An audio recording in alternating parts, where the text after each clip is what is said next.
Yes सरकार. So next है chapter number 12, tax invoice, debit note, credit note and other documents. सुनना बच्चों ध्यान से. सेक्शन नंबर 31 कहता है टैक्स इनवॉइस किसको इश्यू करना है, कब इश्यू करना है. दिल थाम के सुनिएगा. In case of goods, in case of goods tax invoice is required to be issued. कब तक? 30 दिन. अबे वो सर्विसेज में. In case of goods, in case of goods tax invoice is required to be issued on or before removal of the goods. जहां पे भी movement of the goods involve होता है, और जहां movement of the goods involve नहीं होता है, वहां पे जब मैंने गुड्स कस्टमर को अवेलेबल करवाया उस दिन या उससे पहले मेरे को बिल इश्यू करना पड़ेगा. और हाँ sir, in case of continuous supply of goods, continuous supply of goods के केस में मैं जब सप्लायर और बायर जब कॉन्ट्रैक्ट करता था उसमें लिखते हैं कि पीरियडिकली या तो मैं उसको स्टेटमेंट इश्यू करूंगा या पीरियडिकली मुझे सर पेमेंट देगा. तो सर पीरियडिकली स्टेटमेंट मैंने इश्यू किया है या पीरियडिकली उसने मुझे पेमेंट किया है, तो जिस दिन वो स्टेटमेंट इश्यू हो रहा है या मुझे पेमेंट आ रहा है पीरियडिकली, उस दिन मेरे को उतना अमाउंट का इनवॉइस इश्यू करना पड़ेगा. ओके सर, टैक्स इनवॉइस अगर मान लो कभी भी आपने गुड्स अप्रूवल बेस पे भेजा है. कैसे भेजा है sir? Goods Saint on approval basis. तो आपको डिलीवरी चलन के थ्रू गुड्स भेजना है, आपको टैक्स इनवॉइस इश्यू नहीं करना है. पर वो tax invoice has to be issued कब? या तो उसने अप्रूवल दे दी बेटा, क्लियर, या फिर 6 month from the date of removal whichever is earlier. तो सर उस दिन आपको क्या करना पड़ेगा? टैक्स इनवॉइस इश्यू करना पड़ेगा. हाँ है ना? तो 6 मंथ फ्रॉम द रिमूवल और अप्रूवल या सप्लाई हो गया जिस दिन which ever is earlier, sir उस दिन आपको टैक्स इनवॉइस इश्यू करना पड़ेगा. और हाँ, अगर मान लो सर कभी भी गुड्स रिटर्न होता है तो क्रेडिट नोट इश्यू होता है. हाँ है ना? वो बात करेंगे बाद में हम. ओके, सर्विसेज के केस में, किसी केस में बच्चों? सर्विसेज के केस में, in case of services invoice is required to be issued within 30 days, within 30 days from the date of provision of service, मतलब कंप्लीशन ऑफ सर्विस के 30 दिन के अंदर आपको बिल इशू करना पड़ेगा. इन case of insurance company, banking company, financial institution including NBFC के case में 45 डेज का टाइम दिया हुआ है. और हाँ, अगर कंटिन्यूस सप्लाई ऑफ सर्विस है, क्या है बच्चों? Continuous supply of service. पहली बात तो कंटिन्यूस सप्लाई ऑफ सर्विस बोलते हैं किसको है? अगर कोई भी सर्विस इज प्रोवाइडेड कंटिन्यूसली और कॉन्करेंटली और recurrently for a continuous period exceeding 3 month, तो इसको बोलते हैं continuous supply of service plus any other service which में be notified by the government, पर एट प्रेजेंट कोई भी नोटिफाई नहीं करी. पर हाँ, इसका मतलब ये हो गया 3 महीने से ज्यादा जो भी कंटिन्यूसली आप प्रोवाइड करेंगे सर्विस, उसको बोलेंगे कंटिन्यूस सप्लाई ऑफ सर्विस. वहां पर टैक्स इनवॉइस कब इशू करना? डिपेंड्स. सर क्या डिपेंड? सर 3 केस बनेंगे. फर्स्ट, अगर रेसिपिएंट को पेमेंट की लायबिलिटी आती है टुवर्ड सप्लायर किसी एक इवेंट के पूरे होने पर, तो जब वो इवेंट पूरा होगा उस दिन मान लेंगे कि उतने अमाउंट की सर्विस कंप्लीट हो गई है और उस दिन या उससे पहले बिल इशू करना पड़ेगा. सेकंड, अगर due date of making payment fix है कि पीरियडिकली आपको इस दिन इतना पेमेंट करना है, तो जब ड्यू डेट आएगा उस दिन या उससे पहले ड्यू डेट या उससे पहले आपको उतना अमाउंट का इनवॉइस इशू करना पड़ेगा. थर्ड केस, अगर ना ड्यू डेट फिक्स है, ना ड्यू डेट फिक्स है, ना कोई इवेंट फिक्स है जिस पर रेसिपिएंट की लायबिलिटी आती है, तो ऐसे केस में जब रेसिपिएंट सप्लायर को पे करेगा तब तक उतना अमाउंट का इसको इनवॉइस उस दिन या उससे पहले सप्लायर को इनवॉइस इशू करना पड़ेगा. क्लियर? ये है continuous supply of service. Plus insurance company, banking company, financial institution including NBFC को बोल दिया कि आप चाहे तो अपने ही डिस्टिंक्ट पर्सन को अगर सर्विसेज देते हो तो आप चाहे तो क्वार्टरली बेस पे, क्या बोला बच्चों? क्वार्टरली बेस पे एक सिंगल इनवॉइस इशू कर सकते हो before the end of the quarter. Clear? समझे मेरी बात? ओके, अब साहब ध्यान देना, अगर मान लो सर्विस का कॉन्ट्रैक्ट था और अगर कॉन्ट्रैक्ट पूरा होने से पहले ही कॉन्ट्रैक्ट टर्मिनेट हो गया, तो जितने अमाउंट की सर्विसेज आपने प्रोवाइड करी उतने का बिल इशू करे, हमें कोई दिक्कत नहीं है बेटा. क्लियर? समझा? ये थी बातें किसके रिगार्डिंग? टैक्स इनवॉइस के रिगार्डिंग. और हाँ, एक बात और, अगर value of supply is less than ₹200, I repeat, if the value of supply is less than ₹200 और कस्टमर कौन है? अनरजिस्टर्ड पर्सन है, तो ऐसे केस में आपको टैक्स इनवॉइस इशू करने की जरूरत नहीं है. सर आई रिपीट, अगर कस्टमर B2C है, कस्टमर कौन है? एंड कंज्यूमर है, मतलब वो रजिस्टर्ड नहीं है और 200 रुपए से कम का सप्लाई अगर है तो आप चाहे तो उसका टैक्स इनवॉइस इशू ना करें, पर 200 रुपए का तो टैक्स इनवॉइस इशू करना पड़ेगा. और हाँ, रेसिपिएंट बोलता है कि नहीं मेरे को तो बिल चाहिए, तो देना पड़ेगा सब. और B2B है तो ₹1 का भी बिल अगर है तो देना ही पड़ेगा बच्चों आपको. ओके सरकार, पर इस केस में क्या करना पड़ेगा? Tax invoice daily tax invoice आपको हर ट्रांजैक्शन इशू नहीं किया तो क्या इशू करना ही नहीं किया? अरे डे एंड पर सर बुक्स क्लोज करने से पहले आपको एक कंसोलिडेटेड बिल इशू करना पड़ेगा कि मैंने आज पूरे दिन में ये ट्रांजैक्शन इतने किए जिनका मैंने बिल इशू नहीं किया. एक सिंगल बिल आप कंसोलिडेटेड खुद इशू कर दीजिएगा अपने रिकॉर्ड्स के लिए. ओके सरकार, अब बता दीजिए क्या टैक्स इनवॉइस में क्या क्या कंटेंट होना चाहिए? सबसे पहले ऊपर क्या होगा? श्री गणेशाय. अबे ओ, तुम्हारी इच्छा हो वो लिखो, वो कोई दिक्कत नहीं है, पर टैक्स इनवॉइस में लॉ में क्या क्या लिखा है? रूल नंबर 46 में सबसे पहले सर सप्लायर का नाम, उसका एड्रेस, उसका GST number, then date of issue of invoice, serial number of the invoices, consecutive serial number which should be unique for each financial year and this serial number should not exceed 16 characters. और ध्यान रखना 16 digit include, भले आपने कोई space भी दिया, sign coma लगाया, slash लगाया, डैश लगाया, सब कुछ क्या है? ये 16 कैरेक्टर में 16 डिजिट में काउंट होंगे बेटा. ओके सर, फिर बायर का नाम, एड्रेस, जीएसटी नंबर अगर बाहर रजिस्टर्ड और बाहर अगर रजिस्टर्ड नहीं है तो 50,000 या उससे ज्यादा का बिल अगर है तो कस्टमर का नाम, उसका एड्रेस और जिस स्टेट में गुड्स जा रही है और प्लेस ऑफ डिलीवरी ये लिखा होगा। पर अगर 50,000 से कम का बिल है तो कस्टमर चाहे तो ये इन्फॉर्मेशन लिखवाया, नहीं तो कोई बात नहीं लिखा, चल जाएगा बिल, कस्टमर का नाम एड्रेस। क्लियर? ओके, फिर डिस्क्रिप्शन द गुड्स और सर्विस और बोथ, उसका HSN code. Clear? Then sir rate of tax, क्या रेट ऑफ टैक्स एप्लीकेबल है, और मोस्ट इंपोर्टेंटली अगर इंटर स्टेट सप्लाई है, अगर इंटर स्टेट सप्लाई है तो प्लेस ऑफ सप्लाई अलग से लिखा होगा। और bill to ship to model अगर है तो सर बिल टू बाहर का नाम होगा, शिप टू जहां डिलीवर कर रहे हो उसका एड्रेस जरूर लिखा होगा। Then value of supply, then tax का अमाउंट, CGST है, SGST है या IGST, उसकी रेट ऑफ टैक्स भी लिखेंगे आप। क्लियर? टोटल अमाउंट और सिग्नेचर बेटा, हाँ है ना, और डिजिटल बिल इशू किया तो सिग्नेचर नहीं होगा तो भी चल जाएगा। ये सब कंटेंट लिखा हो ना compulsory on a tax invoice. Clear? भले वो गुड्स का हो या सर्विसेज का हो। पक्का बच्चों? अब आ रहा है क्या, अगर आपने कोई एग्जाम सप्लाई किया, क्या क्या बेटा आपने एग्जाम सप्लाई किया जिसपे GST नहीं लगता, तो ऐसे केस में you will have to issue a bill of supply. अगर आप GST में रजिस्टर्ड हो तो आप क्या इशू करेंगे, बिल ऑफ सप्लाई इशू करेंगे।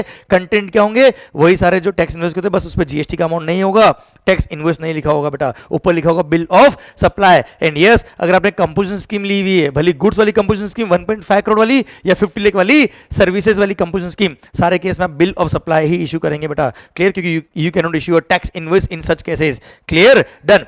सर अब ध्यान देना बेटा, अगर आपके कस्टमर रजिस्टर्ड नहीं है और आपकी दुकान पर कुछ गुड्स टैक्सेबल है, कुछ गुड्स एग्जिम्प्ट है, तो आप चाहे तो सिंगल बुक भी रख सकते हैं, उसको बोलते हैं invoice cum bill of supply. आप ऊपर लिख देंगे invoice cum bill of supply. अगर कस्टमर आपके अनरजिस्टर्ड और कुछ गुड्स आपके टैक्सेबल, कुछ गुड्स एग्जिम्प्ट है, तो आप चाहे तो सिंगल बिल बुक रखें, अलग अलग बिल बुक रखने की जरूरत नहीं है। क्लियर? पक्का बच्चों? माहौल। अब सर आता है पॉइंट क्या, रिवाइज टैक्स इनवॉइस। क्या था माहौल? Revised tax invoice. ये रिवाइज्ड टैक्स इनवॉइस क्या होता है, मान लो आप लाइबल टू रजिस्टर थे 14 फरवरी को और सर आपने रजिस्ट्रेशन के लिए अप्लाई किया विदिन 30 डेज, 1 मार्च को अप्लाई कर दिया, 4 मार्च को रजिस्ट्रेशन सर्टिफिकेट मिल गया, तो सर 14 फेब से आपकी लायबिलिटी आएगी। पर सर 14 फेब से 4 मार्च तक जो आप ऑलरेडी बेच चुके होंगे, गुड्स जो सप्लाई कर चुके होंगे, उस पे आपने टैक्स इनवॉइस तो इशू किया नहीं होगा। पर सर जिस दिन आपको रजिस्ट्रेशन सर्टिफिकेट मिल गया है सर, उस दिन आप रिवाइज टैक्स इनवॉइस इशू कर सकते हो। 14 फेब से लेकर 3 मार्च तक जो भी बेचा है उन इनवॉइसेस का रेफरेंस नंबर देके आप रिवाइज टैक्स इनवॉइस इशू कर सकते हो, उस पे टैक्स का अमाउंट लिख सकते हो, उस रिवाइज टैक्स इनवॉइस के बेस पे बायर को क्रेडिट मिल जाएगा। क्लियर? ओके यार, ये था रिवाइज टैक्स इनवॉइस। और revise tax invoice can be issued within 1 month from the date of grant of registration certificate. 1 महीने के अंदर आप क्या कर सकते हो, रिवाइज टैक्स इनवॉइस इशू कर सकते हो from the date of grant of registration certificate. Clear? माहौल। सर सुनिएगा बात को ध्यान से, डेबिट नोट और क्रेडिट नोट सेक्शन में 34 बोलता है क्या, सर क्रेडिट नोट की बात कब आएगी, अगर आपने कभी भी एक्सेस वैल्यू डिक्लेयर कर दिया था बिल पर और बाद में पता पड़ा वैल्यू तो कम है इसका, या आपने कभी भी एक्सेस टैक्स चार्ज कर दिया जबकि बाद में पता पड़ा कि रेट तो कम थी टैक्स की। थर्ड, सर आपने जो गुड्स की क्वांटिटी भेजी वो थोड़ी कम भेजी थी, बाद में goods were found to be defective, या क्वालिटी जो आपने भेजी थी वो सही नहीं थी, उसकी वजह से प्राइसेस रिवाइज होकर डाउनवर्ड हो गए। तो ऐसे केस में जितनी वैल्यू कम हुई है उतने अमाउंट का आप क्या करेंगे, क्रेडिट नोट इशू करेंगे, उसमें कॉरस्पॉन्डिंग टैक्स जो कम हुआ है वो टैक्स का अमाउंट भी उस क्रेडिट नोट पे लिखेंगे, और जो क्रेडिट नोट आपने इशू किया है उसके बेस पे आपकी लायबिलिटी उस महीने की कम हो जाएगी। पर कंडीशन क्या है, it should be linked with the original tax invoice plus recipient जो बायर था आपका उसने उतना प्रोपोर्शनल आईटीसी रिवर्स किया होना चाहिए बेटा। क्लियर? डेबिट नोट क्या होता है सर, प्राइसेस बढ़ गई किसी वजह से, या आपने टैक्स का पहले कम चार्ज किया था, फिर पता पड़ा कि रेट तो सर 18 था, हमने लगाया 12, तो 6% का एक्स्ट्रा डेबिट नोट आपको इशू करना पड़ेगा। अब ऐसे केस में जब डेबिट नोट इशू करेंगे तो उस डेबिट नोट के बेस पे बायर को आईटीसी मिल सकता है, subject to other conditions of the ITC. Okay sir, ध्यान देना, क्रेडिट नोट के लिए सेक्शन नंबर 34 ने बोला हुआ है कि अगर कभी भी liability company credit note issue करना है तो credit note can be issued at any time but not beyond after the end of the financial year. जिस फाइनेंशियल में ओरिजिनल टैक्स इनवॉइस इशू हुआ था उसके बाद उसके खत्म होने के नेक्स्ट सितंबर मंथ की रिटर्न फाइल करने की ड्यू डेट या actual filing of annual return which ever is earlier तक आप क्या कर सकते हो, क्रेडिट नोट इशू कर सकते हो, और डेबिट नोट इशू करने का कोई लिमिट नहीं है। और ध्यान रखना, डेबिट नोट हो या क्रेडिट नोट हो सर, मल्टीपल इनवॉइसेस के लिए सिंगल क्रेडिट नोट या सिंगल डेबिट नोट भी इशू हो सकता है। ईच इनवॉइस वाइज आपको अलग अलग डेबिट नोट या क्रेडिट नोट इशू करने की जरूरत नहीं है। ओके सर, डेबिट नोट या क्रेडिट नोट इशू किया तो ऊपर लिखा होगा क्या, डेबिट नोट या क्रेडिट नोट। ऐसे केस में भी फिर वही सारे कंटेंट जो टैक्स इनवॉइस में लिखे होते हैं वो सब लिखे होंगे बेटा आपके। ओके प्लस ध्यान रखना, अगर आपने कभी सेक्शन सेक्शन नंबर 74, 129 या 130 की वजह से एक्स्ट्रा टैक्स पे किया और फिर आपने डेबिट नोट इश्यू किया, क्लियर, तो उस डेबिट नोट की वजह से सर फ्रॉड किया आपने बेटा, सेक्शन नंबर 74, 129 या 130 डिपार्टमेंट ने फ्रॉड पकड़ लिया आपका और उस फ्रॉड की वजह से आपको टैक्स पे करना पड़ा और उस टैक्स का अमाउंट आप कस्टमर से रिकवरी कर रहे हो थ्रू डेबिट नोट। तो ऐसे डेबिट नोट के ऊपर आपको लिखना पड़ेगा क्या, ITC is not available on the basis of this debit note. और sir section number 17 subsection 5 clause number I में पॉइंट कवर है कि आपको ब्लॉक क्रेडिट में कवर है और इसका आईटीसी नहीं मिलता है इस तरह के डेबिट नोट के केस में बेटा, क्लियर, डन। सर अब बात आती है क्या, अगर मान लो कभी भी आपको एडवांस रिसीव होता है, क्या रिसीव होता है आपको एडवांस, तो आप क्या इशू करेंगे, रिसीट वाउचर, और रिसीट वाउचर में वो सारे कंटेंट लिखेंगे जो टैक्स इनवॉइस में लिखे होते हैं बेटा, क्लियर। और हाँ ध्यान देना बेटा, सर्विसेज के केस में, किसी केस में, सर्विसेज के केस में एडवांस आने पे भी टैक्स पे करना पड़ता है। अब टैक्स पे करना है तो सर सवाल आता है कितना पे करना, जो रेट ऑफ सर्विस होगी उतना करना है। पर मान लो मैं मल्टीपल सर्विसेज प्रोवाइड करता हूं, कुछ पे रेट 5% है, कुछ पे 12 है, कुछ पे 18 है, कुछ पे 28 है, और सर आपने सारी सर्विसेज के लिए मेरे को सब मिला के 5 लाख रुपए एडवांस दिया और बाद में बोला कि दे, और बोला आपने क्या, जब एक्चुअल सर्विस लूंगा तब देख लेंगे किसका अमाउंट कितना होगा। तो at the time of issue of receipt voucher मुझे नहीं पता कि रेट ऑफ टैक्स क्या लगना है, तो सर ऐसे केस में एक बार जनरली कितना है, 18% टैक्स लगा देना। अच्छा, कस्टमर ने मेरे से सर्विस लेने के लिए एडवांस पे किया, पर सर उस टाइम ये डिफाइन नहीं था कि प्लेस ऑफ सप्लाई क्या होगा, ये इंट्रास्टेट सप्लाई होगा कि इंटरस्टेट सप्लाई होगा। तो ऐसे केस में एक बार इसको इंटरस्टेट मानते हुए आईजीएसटी पे कर देना। ये क्या है, रिसीट वाउचर के केस में अगर ये डिफाइन नहीं हो रहा है तो, अदरवाइज डिफाइन है तो जो रेस्पेक्टिव टैक्स लगता है वो लगाइएगा बेटा। ओके सर, फिर बताते हैं क्या, अगर आपको कभी एडवांस आया, आपने रिसीट वाउचर इशू किया, फिर बाद में किसी कारण से वो कॉन्ट्रैक्ट कैंसिल हो गया या किसी भी वजह से आपको कस्टमर को अमाउंट रिफंड करना पड़ा, तो you will have to issue a refund voucher document. इसका नाम क्या होगा, रिफंड वाउचर। और रिफंड वाउचर में वही कंटेंट है जो रिसीट वाउचर में लिखे थे, बस इसमें रिसीट वाउचर का क्या आएगा, रेफरेंस आएगा, और जितना अमाउंट आपने रिफंड किया है उतना आपकी टैक्स लायबिलिटी कम हो जाएगी, और जिस महीने में आपने रिफंड वाउचर इशू किया उस महीने में आप उतना अमाउंट गवर्नमेंट से रिफंड ले सकते हो through filing the refund form बेटा। हाँ है ना, क्लियर, डन। सर आ रहा है नेक्स्ट पॉइंट क्या, रिवर्स चार्ज मैकेनिज्म। अगर आपने ऐसा कोई इनवर्ट सप्लाई लिया है जिसमें रिवर्स चार्ज मैकेनिज्म में रेसिपिएंट की लायबिलिटी आती है, और अगर सप्लायर रजिस्टर्ड नहीं है तो रेसिपिएंट को खुद पे टैक्स इनवॉइस इशू करना पड़ेगा, और ऐसे केस में टैक्स इनवॉइस में वही सारे कंटेंट होंगे जो नॉर्मल टैक्स इनवॉइस में रूल नंबर 46 में लिखे।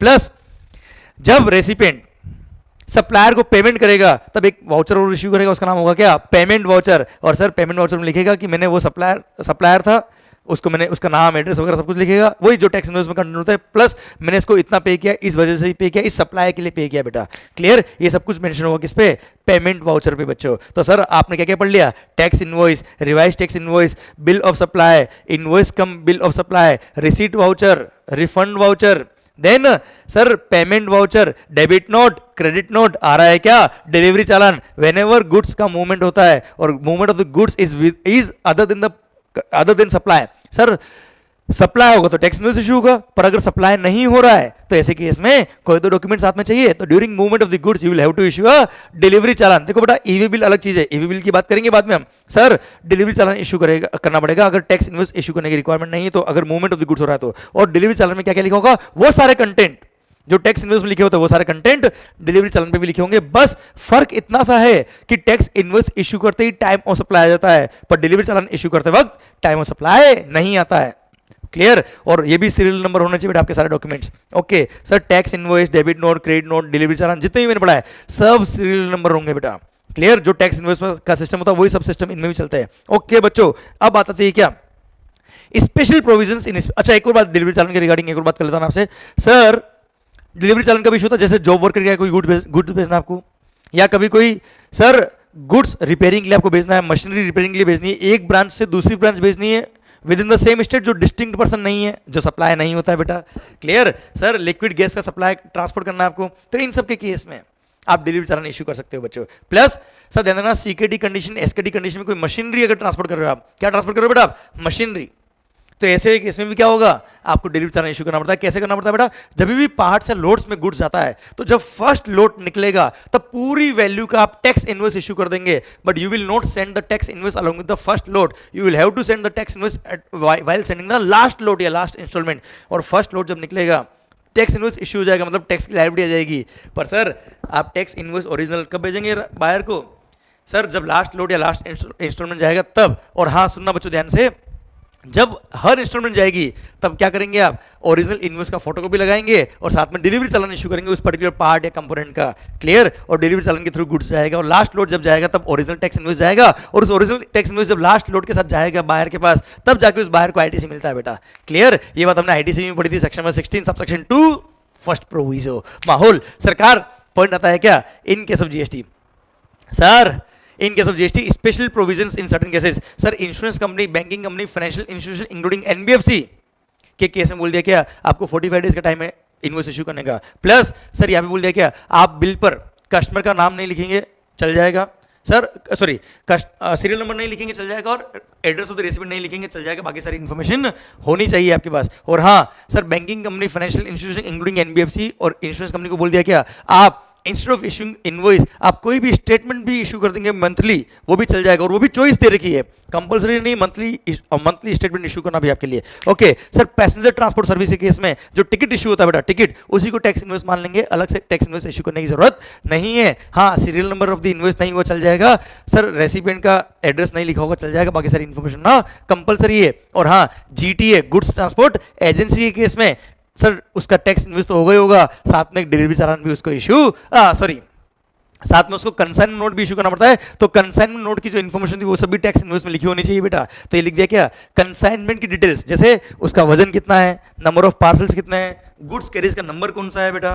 क्लियर कि गुड्स कैरिज नंबर ये है, व्हीकल नंबर ये है, कंजाइनर का नाम, कंजाइनी का नाम, जीएसटी पे करने के लिए लायबल कौन है, कंजाइनर, कंजाइनी या जीटीए खुद, वो सब भी लिखा होगा along with the invoice. Clear? Plus movie देखने जब जाते हो क्या अभी नहीं जाने का, बड़ा पढ़ाई करने का माहौल एकदम जबरदस्त। तो सर मल्टीप्लेक्स थिएटर में जब आप सिनेमाटोग्राफ मूवी देखने जाएंगे, आप फिल्म देखने जाएंगे तो उसका जो टिकट होता है बेटा उसी को इनवॉइस माना जाएगा, अलग से कोई इनवॉइस इशू करने की जरूरत नहीं है। और वहां पे सर रेसिपिएंट का इन्फॉर्मेशन नहीं होगा चल जाएगा, सीरियल नंबर नहीं होगा चल जाएगा, बाकी सारी इन्फॉर्मेशन होना जरूरी है। और इलेक्ट्रॉनिकली अगर बिल इशू होता है तो उसमें सिग्नेचर की जरूरत नहीं होता है। प्लस ध्यान देना सर, ध्यान दें हमने एक पॉइंट पढ़ा था कि 200 रुपए से कम का बिल अगर है, कितने से 200 से कम का अगर इनवॉइस है, 200 से कम की अगर वैल्यू है तो B2C के केस में आपको इनवॉइस इशू करने की कंपलसरी रिक्वायरमेंट नहीं, कस्टमर बोलेगा तो इशू करना है।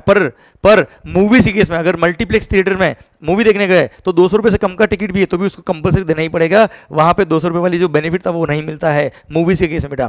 क्लियर? डन। ये स्पेशल केस भी खत्म होते हैं। अब आइए सर कुछ सर्कुलर भी दिए हुए थे उसके बारे में बात कर लेते हैं हम, और देख लेता हूँ कोई पॉइंट रहा तो नहीं जो रिलेवेंट था।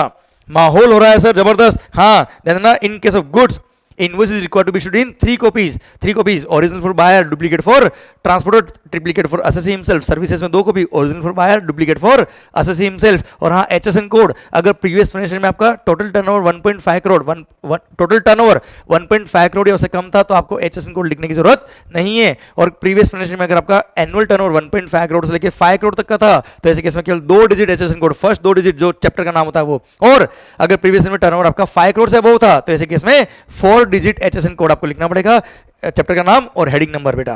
क्लियर? माहौल सरकार ध्यान देना, कोई इनवॉइस का फॉर्मेट फिक्स नहीं है, इनवॉइस का कोई फॉर्मेट फिक्स नहीं है, कंटेंट दे रखे, ये कंटेंट के हिसाब से आपको बिल इशू करना है, ऑनलाइन बिल इशू करना कंपलसरी नहीं। हाँ नवंबर सर ध्यान रखना जिनके मई 21 एग्जाम्स होंगे उनके लिए बता रहा हूं सर, कुछ एसएससी को नोटिफाई कर देंगे गवर्नमेंट, नोटिफाई किया है कुछ गवर्नमेंट ने कुछ एसएससी को और बोल दिया कि कुछ लोगों को ऑनलाइन ही बिल इशू करना पड़ेगा, पर वो भी एप्लीकेबल नहीं, ना नवंबर 20 के लिए एप्लीकेबल है ना ऑब्वियस बात है जुलाई 20 के लिए भी एप्लीकेबल नहीं, मई 21 के लिए हो सकता है वो एप्लीकेबल हो जाए तो बात करेंगे हम आगे। और क्लियर? समझे मेरी बात? माहौल सर सारे पॉइंट खत्म होते हैं। अब कुछ सर्कुलर बचे हुए मुझे बताने और देख लेता हूं। अच्छा ISD invoice, yes sir, input service distributor. Sir ISD क्या करता है? क्रेडिट कार्ड डिस्ट्रीब्यूशन करता है बेटा। जब वो ISD अपना क्रेडिट कार्ड डिस्ट्रीब्यूशन करेगा तो कैसे करेगा? फोन पे करेगा क्या? नहीं, वो इशू करेगा ISD इनवॉइस। क्या क्या लिखेगा उस पे? सर सप्लायर मतलब खुद ISD का अपना नाम, GST नंबर, उसका एड्रेस, देन किसको ट्रांसफर करा, अपनी किसी दूसरी यूनिट को ट्रांसफर करा है, उसका नाम, उसका एड्रेस, उसका GST number, date of issue of ISD invoice, then कितना अमाउंट ट्रांसफर करा और सिग्नेचर बेटा। क्लियर? प्लस इसमें एक बात और आ गई बेटा, मान लो अरे दुख रहा है कान, भयंकर माहौल। सर मेरा पॉइंट आपसे ये कि इन केस अगर आप सप्लायर और सर्विसेज के, मैं रेसिपिएंट और सर्विस का, मेरा head office ISD input service distributor कहा मुंबई नरीमन पॉइंट, और मेरा एक और फैक्ट्री है अंधेरी में ही, आपको मैंने GST नंबर दे दिया गलती से, किसका? फैक्ट्री का, और सर बिल देना था आपको, GST नंबर देना था कौन सा? ISD वाला। आपने सप्लाई किया, आपने जो GST नंबर लिखा वो कहाँ का लिख दिया? मेरी अंदर ही फैक्ट्री का लिख दिया। अब सर अंदर ही फैक्ट्री तो मेरी नॉर्मल फैक्ट्री, वो आईएसडी नहीं है। आईएसडी का बिल जाना था कहाँ पर, सॉरी आपका बिल जाना था कहाँ पर, आईएसडी के पास, और गया कहाँ पर, फैक्ट्री में। अब ऐसे केस में फैक्ट्री पूरा क्रेडिट ले भी नहीं सकता और फैक्ट्री डिस्ट्रीब्यूट भी नहीं कर सकता। तो उसके लिए सोल्यूशन दिया इन्होंने और बोल दिया क्या कि अगर आईएसडी जिस स्टेट में, उसी स्टेट में अगर मेरी दूसरी यूनिट है जिसके नाम पे आपने बिल लिखा है, सेम स्टेट अगर है, सेम राज्य है, तो ऐसे केस में वो स्टेट, वो यूनिट जो आपने बिल लिखा है एज इट इज वो का वो बिल लिख देगा किसको, आईएसडी को। तो आपने बिल लिखा फैक्ट्री को, फैक्ट्री ने सेम बिल लिख दिया किसको, आईएसडी को। वैल्यू ऑफ सप्लाई भी सेम लिखा बेटा। तो क्या होगा, आपका क्रेडिट गया यहाँ पे और यहाँ से क्रेडिट चला गया कहाँ पे, आईएसडी पे, और आईएसडी पे जाने के बाद क्रेडिट वो डिस्ट्रीब्यूट कर सकता है बच्चों। Clear, done. माहौल, ये आईएसडी इनवॉइस के रिलेटेड बात भी खत्म होती है। अब सुनना बच्चों ध्यान से, सर्कुलर क्या कहते थे, 2-3 बात कर लेते हैं उसके रिगार्डिंग। ये बोला बच्चों कि कभी भी मैं सेल ऑन अप्रूवल बेस पे गुड्स लेके निकला बेटा, सर मैंने क्या किया, कस्टमर को पसंद आएगा तो खरीदेगा, नहीं तो वापस ले आऊंगा। सर मैं क्या करता हूं, एवरी सैटरडे मेरा बिजनेस ये है कि मैं ज्वेलरी बेचता हूँ होलसेल में, और मेरी एक वैन है, मेरी एक कार है, मैं कपड़े बेचता हूँ, वो कार में मैं सारी ज्वेलरी या कपड़े वगैरह फिल कर लेता हूँ और कार लेके निकलता हूँ। कस्टमर क्या जाता हूँ, कस्टमर को पसंद आता है तो उसको बेचता हूँ। सर उसने जितना खरीदे आगे जाता हूँ, फिर नेक्स्ट कस्टमर को बेचता हूँ। क्लियर, और अकॉर्डिंगली। तो ऐसे केस में जब मैं मॉर्निंग में निकलूंगा तब मैं क्या करूंगा, डिलीवरी चलानी शुरू करूंगा। कि जैसे 1000 शर्ट थे मेरी कार के अंदर बेचने के लिए, तो 1000 शर्ट का मैं क्या करूंगा, डिलीवरी चलानी शुरू करूंगा और बिल बुक साथ में लेके जाऊंगा। फिर जब कस्टमर क्या जाऊंगा, कस्टमर ने 100 शर्ट पसंद कर लिए, 100 शर्ट उसने परचेज कर लिए, तो उस टाइम पे मैं क्या करूंगा, 100 शर्ट का टैक्स इन्वॉइस इशू कर दूंगा उसको। नेक्स्ट 200 परचेज किए, 200 का टैक्स इन्वॉइस इशू कर दूंगा। और शाम को आते वक्त केवल 200 शर्ट बचे थे मेरे पास, तो सर अब मेरी गाड़ी किसने पकड़ ली, तो मैं क्या बोलूंगा, देखो 1000 का डिलीवरी चलाना था और बाकी 800 शर्ट की ये टैक्स इन्वॉइस, रिमेनिंग 200 मेरे पास है। वो बोलेगा चल निकल। This is how documentation has to be done in respect of sale on approval basis के केस में। क्लियर। सेम वे अगर कोई आर्टिस्ट है, जैसे मैं आपको पता है बहुत बड़ा शानदार सर क्या करता हूँ, पेंटिंग बनाता हूँ, और आपने मेरी राइटिंग देखी कितनी शानदार पेंटिंग बनाता हूँ, दिमाग खराब हो जाए, मतलब समझ रहे हो मेरी बात आप। सर अब ऐसे केस में मैंने पेंटिंग बनाई और एक कोई आर्ट एग्जीबिशन कर रहा है, उसने बोला साहब इस एग्जीबिशन में जब तक आपकी पेंटिंग हैंग नहीं होगी तब तक हमारा एग्जीबिशन सक्सेसफुल नहीं है। मैंने कहा माहौल जबरदस्त, और सर मैं अपनी पेंटिंग वहां भेज रहा हूं। अब वो सेल ऑन अप्रूवल बेस पे बेटा, एग्जीबिशन में वहां पे पेंटिंग हैंग की जाएगी, कस्टमर देखेगा, नाम दिखेगा मंगल, ओ जल्दी से खरीद लेगा बेटा वो। तो सर जब मेरे यहां से वहां एग्जीबिशन में पेंटिंग जाएगी तब अगेन डिलीवरी चालान के थ्रू जाएगी बेटा। क्लियर। वहां पेंटिंग अगर बिकेगी तो टैक्स इन्वॉइस इश्यू कर दूंगा मैं, और जब पेंटिंग वापस आएगी तो डिलीवरी चालान के थ्रू आ जाएगी। ओके, अब बात आती है क्या, ये जो पेंटिंग मैंने बेची या मैंने जो कार के थ्रू सेल किया था बेटा, वो सेम स्टेट में सेल हुआ तो CGST और AGST लगेगा। पर अगर मैं पेंटिंग बेचने के लिए जो एग्जीबिशन था वो किसी और स्टेट में हुआ था, या जब मैं कार से गुड्स बेचने गया था सेल ऑन अप्रूवल बेस पे, तो ऐसे केस में वो किसी और स्टेट में गया था, तो ऐसे केस में बिल पे IGST लगा दूंगा क्योंकि इंटरस्टेट सप्लाई हो जाएगा बेटा। Clear, done. ओके सरकार, ये था सर्कुलर। अच्छा एक और पॉइंट आता है, अगर आपने कोई सैंपल एग्जीबिशन के लिए भेजे है पर आउट ऑफ इंडिया भेजे बेटा, out of India sale on approval base पे अगर आपने गुड्स भेजा तो कैसे ट्रीटमेंट होगा, उसका भी सर्कुलर लास्ट टाइम इशू हुआ था। सुनिए बात को ध्यान से, शानदार पॉइंट है। पॉइंट ये कहता है कि जब मैं गुड्स भेजूंगा तो डिलीवरी चालान के थ्रू भेजूंगा। क्यों? क्योंकि सप्लाई तो हुआ नहीं है। अच्छा उसको जीरो रेटेड सप्लाई भी नहीं कहेंगे क्योंकि सप्लाई नहीं है। जीरो रेटेड सप्लाई मतलब सप्लाई ऑफ गुड्स और सर्विस और both which are made to SEZ unit और डेवलपर, या एक्सपोर्ट किया आपने। जब वो सप्लाई ही नहीं है तो जीरो रेटेड सप्लाई भी नहीं है। तो जब मेरे यहाँ से गुड्स निकलेगा आउट ऑफ इंडिया के लिए तब डिलीवरी चालान के थ्रू जाएगा बेटा, कोई टैक्स की लायबिलिटी नहीं आएगी। अब आपको पता है सेल ऑन अप्रूवल बेस पे होता है तो या तो उसकी अप्रूवल आ जाए तो सप्लाई हो जाएगा, या फिर 6 month from the date of removal whichever is earlier. हाँ है ना, उस दिन टैक्स इन्वॉइस इशू करना पड़ता है। अब साहब गुड्स जब बाहर गया तब क्या होगा, मेरे को डिलीवरी चालान इशू करना पड़ेगा, प्लस एक प्रिस्क्राइब फॉर्मेट दे रखा है सर्कुलर में, उस सर्कुलर के थ्रू मेरे को रिकॉर्ड्स मेंटेन करने पड़ेंगे, उस फॉर्मेट में मेरे को रिकॉर्ड्स मेंटेन करने पड़ेंगे। प्लस सर गुड्स या तो 6 महीने में आ जाना चाहिए वापस, या फिर 6 महीने में उसने पसंद करके ओके कर देना चाहिए, यस रख रहा हूं मैं गुड्स। अब अगर उसने गुड्स की अप्रूवल दे दी बेटा before the expiry of 6 month तो सप्लाई हो गया, सप्लाई हो गया तो I will issue a tax invoice. और ध्यान रखना बेटा, सिंस गुड्स ऑलरेडी जा चुके हैं तो अब पता है जीरो रेटेड सप्लाई के केस में, एक्सपोर्ट के केस में 2 ऑप्शन होते हैं, या तो आप IGST पे करके एक्सपोर्ट करो, या फिर बॉन्ड या LD साइन कर दो और आपको सेल पे टैक्स पे करने की जरूरत नहीं है। पर सिंस इस केस में तो गुड्स ऑलरेडी इंडिया से बाहर जा चुका है तो वहां IGST पे करने का ऑप्शन नहीं है, वहां पे आपको बॉन्ड या LD वाला केस ही करना पड़ेगा। और ऐसे केस में आपको IGST पे करने वाला ऑप्शन नहीं मिलेगा। बस ऐसे केस में देखना, क्योंकि गुड्स ऑलरेडी इंडिया से बाहर जा चुका है, अब आपको IGST पे करने का ऑप्शन नहीं मिलेगा। बस इनपुट पे जो टैक्स पे कर दिया है उसका आपको रिफंड मिल जाएगा। ध्यान देना बेटा, यहाँ पे एक्सपोर्ट माना जाएगा कि you have exported the goods without payment of IGST, और उसमें काम वाले इनपुट्स का आपको ITC मिलता है, और ITC काम नहीं है तो you can claim the refund, और ऐसे केस में आप रिफंड ले सकते हो। और हाँ, खास बात सर्कुलर ने ये भी बोल दिया कि जब आपने गुड्स बाहर भेजा था तब ये कंफर्म नहीं था कि सप्लाई होगा कि नहीं होगा, आपने under the cover of delivery challan आपने गुड्स भेजा था, इसलिए भले आपने बॉन्ड या LODs नहीं भी साइन किया तो भी कोई दिक्कत नहीं है, इनपुट पे जो टैक्स पे किया आपको उसका रिफंड मिल जाएगा। इनपुट पे जो टैक्स पे किया इनपुट इनपुट सर्विस उसका रिफंड आपको मिल जाएगा, ऑल्दो आपने बॉन्ड या LOD साइन नहीं किया था बेटा, पर सेल पे IGST पे करने वाला ऑप्शन आपको नहीं मिलेगा। ओके सरकार, अगली बात आती है अंदर क्या, जब अगर मान लो उसने 6 महीने में अप्रूवल नहीं दी, 6 महीने में अप्रूवल नहीं दी और गुड्स आया भी नहीं, तो ऐसे केस में ये मान लिया जाएगा कि डीम्ड टू बी सप्लाइड, और सप्लाई अगर हो गया तो ऐसे केस में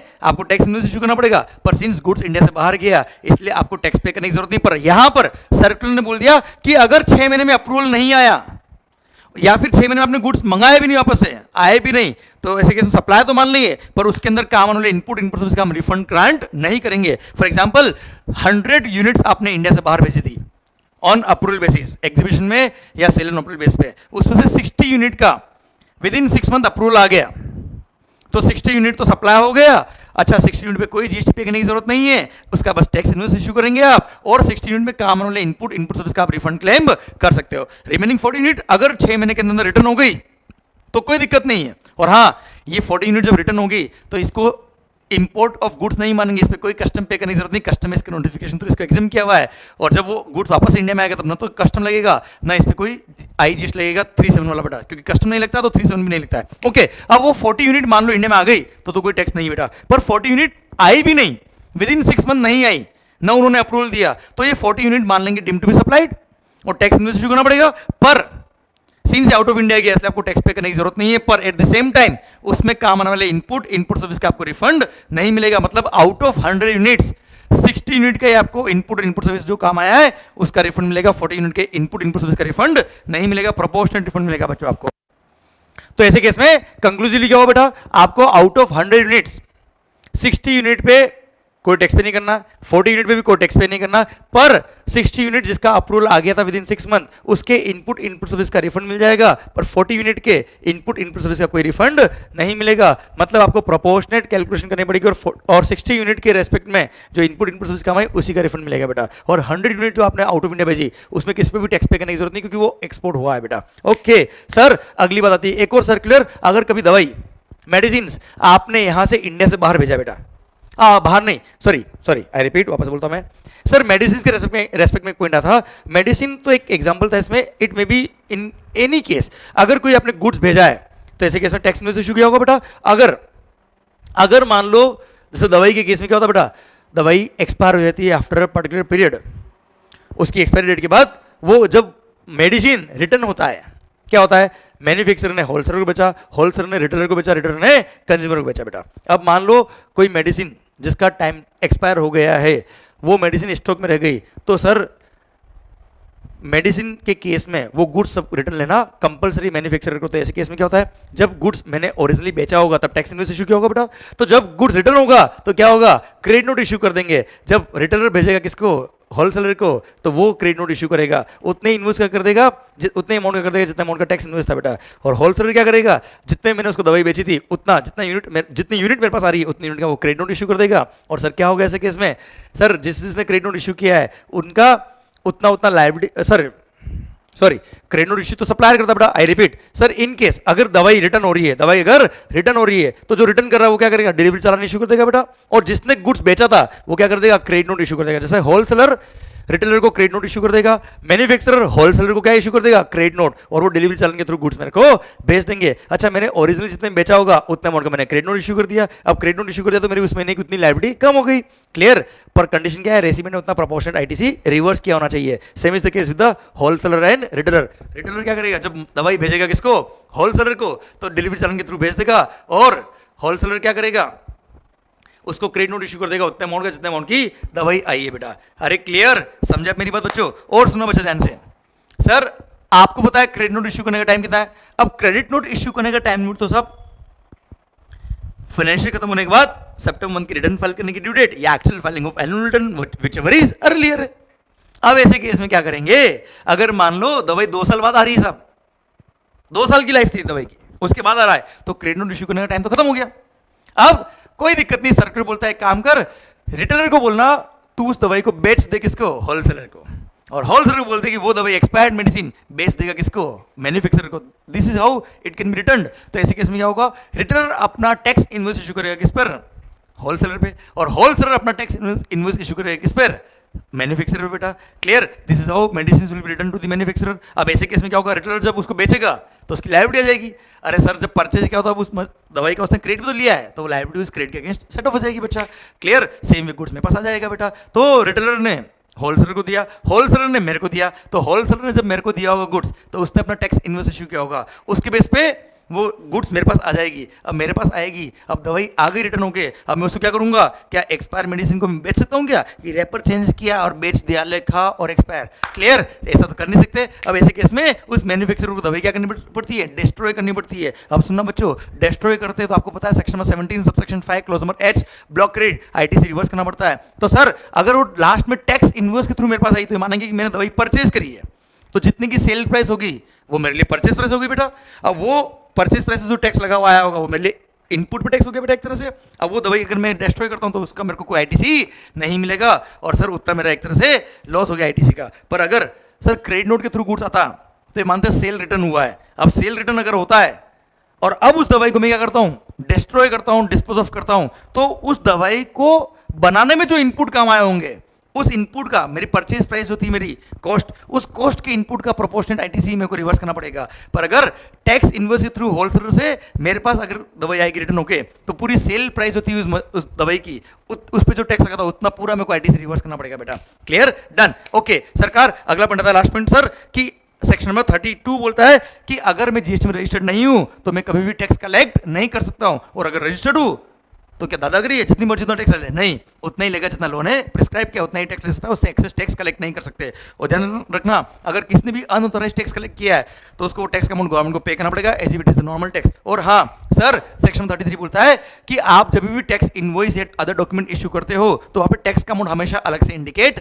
होना चाहिए। आप बिल को इंक्लूसिव टैक्स करके इश्यू नहीं कर सकते। भारत माता की जय। चैप्टर खत्म होता है। अब ध्यान रखना, नवंबर 20 है उसके बाद जिसके एग्जाम है उनके लिए 2 पॉइंट और ऐड हो गए। 2 पॉइंट तो क्या ऐड हुए, छोटा सा पॉइंट बेटा, एक सेक्शन में 31A ऐड हुआ है, वहां बोला है facility of digital payment to recipient.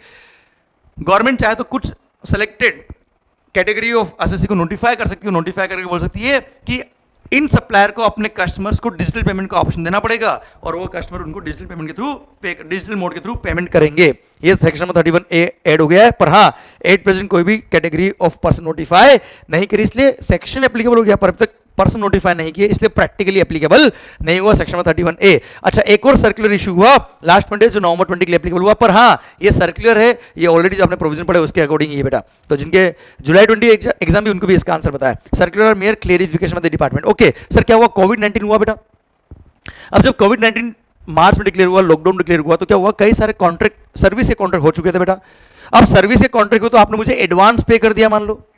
अब किसी कस्टमर ने सप्लायर को एडवांस पे कर दिया और मैंने मान लो टैक्स इनवॉइस उसको इश्यू कर दिया, और बाद में कोविड-19 वजह से जब लॉकडाउन हो गया तो सर्विस कॉन्ट्रैक्ट क्या हो गया, कैंसिल। तो ऐसे केस में क्या होगा, तो ऐसे केस में बोला कि उस एडवांस को अगर मैंने रिफंड दिया तो क्या करूंगा, सिंस मैंने ओरिजिनली टैक्स इनवॉइस इशू कर दिया, अब मैं क्या कर दूंगा, क्रेडिट नोट इशू कर दूंगा। अब क्रेडिट नोट इशू कर दूंगा, जितना अमाउंट मैंने रिफंड किया तो उतना अमाउंट की मेरी लायबिलिटी कम हो जाएगी बेटा। तो वो अमाउंट की लायबिलिटी मेरी जिस मंथ में मैंने क्रेडिट नोट इशू किया है उस मंथ की लायबिलिटी से कम हो जाएगा, या फिर अगर उस मंथ की लायबिलिटी है ही नहीं तो I can also claim the refund from the department. Second, अगर मैंने मान लो आप सर्विस कॉन्ट्रैक्ट था, सर्विस का कॉन्ट्रैक्ट था, आपने मुझे एडवांस दिया और मैंने आपको रिसीट वाउचर दिया था बेटा, और रिसीट वाउचर आया, इशू किया और मैंने टैक्स पे कर दिया गवर्नमेंट को, बाद में कॉन्ट्रैक्ट कैंसिल हो गया, तो मैं आपको रिफंड वाउचर इशू कर दूंगा, और जितना अमाउंट मैंने आपको रिफंड किया उतना प्रोपोर्शनेट मेरे को जो टैक्स का अमाउंट था वो गवर्नमेंट से रिफंड मिल जाएगा बेटा, और रिफंड फॉर्म के थ्रू मैं रिफंड क्लेम कर सकता हूं। लास्ट बात, अगर मैंने गुड्स का कॉन्ट्रैक्ट किया था बेटा, अब गुड्स कर रहा है, अब गुड्स का कॉन्ट्रैक्ट किया, मैंने गुड्स भेज दिया आपको, रिमूवल कर दिया, और मैंने टैक्स इनवॉइस इशू कर दिया, और मैंने गवर्नमेंट को टैक्स पे कर दिया। अब लॉकडाउन की वजह से ट्रांसपोर्ट बंद हो गया, अब साहब 2 महीने तक ट्रांसपोर्ट बंद है, अब आपने कहा माल नहीं चाहिए, माल लेके मैं क्या करूंगा साहब, तो मैंने वो गुड्स रिटर्न ले लिया बेटा। अब गुड्स रिटर्न लिया तो टैक्स का क्या होगा, तो अगेन गवर्नमेंट ने बोला कि ऐसे केस में supplier can issue credit note, और क्रेडिट नोट इशू करके जो टैक्स उसने पे किया उसका बेनिफिट वो ले सकता है, और वो लायबिलिटी में से कम हो जाएगा उस मंथ की जिस महीने में वो क्रेडिट नोट इशू करेगा, और अगर उस मंथ की लायबिलिटी नहीं थी तो he can also claim the refund bye filing form under refunds. Clear? Done. ये सर्कुलर एड हुआ, कोई खास बात नहीं, कोई नया पॉइंट नहीं था, जो हमने पढ़ा वही पॉइंट था बेटा। क्लियर? ये पूरा चैप्टर नंबर 12 भी एक एक लाइन एक एक पॉइंट। भारत माता की जय। पढ़ते रहिए, क्योंकि पढ़ेगा इंडिया तभी तो बढ़ेगा इंडिया, और माहौल जबरदस्त। डन। Thank you.